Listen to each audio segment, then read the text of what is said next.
رسول علیہ السلام نے ارشاد فرمایا، جس نے کسی شخص کی مصیبت کو دور کیا، کسی مومن کی تکلیف کو دور کیا، وہ بیماری تھی اس کے علاج میں مدد کی، اس نے کہیں جانا تھا سواری پہ بٹھا کے لے گیا، وہ بھوکا تھا اس کو کھانا کھلا دیا، اس کی جوان بچی تھی اور گھر کی دہلیز پہ بوڑھی ہو رہی تھی، اس نے شادی میں مدد دے دی، اس کی کوئی بھی تکلیف، کوئی بھی مصیبت جس میں وہ پھنسا تھا اس سے اسے نکالا۔ اللہ تعالیٰ اس کے لیے دنیا اور آخرت میں آسانیاں پیدا کرتا ہے۔ اگر آپ یہ چاہیں کہ میری زندگی سہل گزرے تو لوگوں کی زندگیوں کو سوکھا کر دو۔ بعض اوقات ہمارے رویوں سے لوگ اوکے ہوتے ہیں۔ ایک بندہ مجھے کہنے لگا کہ بڑی پریشانیاں ہیں، تو میں نے کہا اللہ کی مخلوق کے لیے آسانیاں پیدا کرو۔ تو اس نے کہا میں تو کسی کو کوئی تکلیف نہیں دیتا۔ میں نے کہا کہ آپ کے گھر کے سامنے گلی کتنی چوڑی ہے؟ تو وہ کہنے لگا 12 فٹ کی گلی ہے۔ تو میں نے کہا کہ آپ نے جو تھڑا بنایا ہے وہ کتنا آپ نے بنایا؟ کہتا 3 سیڑھیاں۔ تو میں نے کہا کہ یہ اللہ کی مخلوق کو تکلیف نہیں ہے؟ 12 فٹ کی گلی ہے، لوگوں کی بیچاروں کی کبھی گاڑیاں بھی گزرتی ہیں، جنازے بھی گزرتے ہیں، اور تم نے 3 سیڑھیاں اس گلی کے اندر رکھی ہوئی ہیں اور تم سمجھتے ہو کہ میں کسی کو تکلیف نہیں دے رہا۔ تم لمحہ لمحہ اللہ کی مخلوق کو تکلیف دیتے ہو۔ میں گزرا ایک گلی سے تو اچانک لائٹ چلی گئی تو میرا گھٹنا زور سے ٹکرایا تو زخمی ہوا۔ کتنے دن زخمی نہیں، پرانی بات ہے۔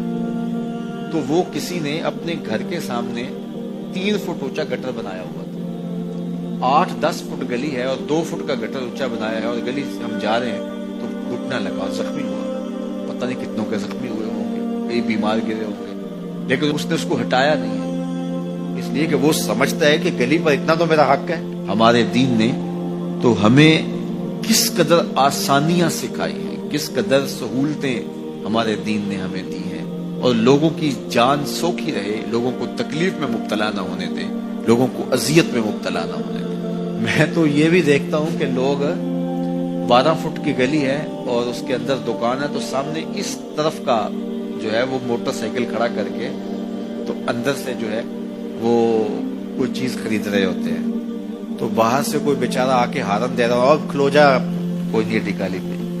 یعنی یہ بدتمیزی کی انتہا ہے، اور یہ ہمارے معاشرے کا المیہ ہے، لوگوں کے لیے اذیتیں پیدا کرنا، لوگوں کے لیے تکلیف پیدا کرنا، جبکہ ہمارے دین کی تعلیمات یہ ہیں کہ دوسروں کے لیے آسانیاں پیدا کرو، دوسروں کے لیے جو ہے وہ خیر پیدا کرو تو تمہارے لیے خیر پیدا ہو۔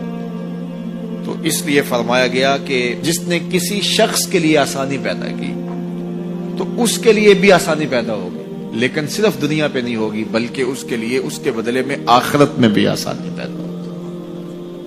تو یہ اگر ہم مزاج زندگی بنا لیں تو وقت نہیں لگتا کوئی اس پہ، تو اللہ تعالیٰ جل شانہ آسانیاں پیدا کر دیتا ہے۔ ویسے بھی آپ کسی کی دل جوئی کریں، کسی شخص کی مدد کریں، کسی کے لیے آسانی پیدا کریں محض اللہ کی رضا کے لیے، آپ کے اندر جو طمانینت اترے گی، جو ٹھنڈ پڑے گی، اس کا کوئی جواب ہی نہیں ہے۔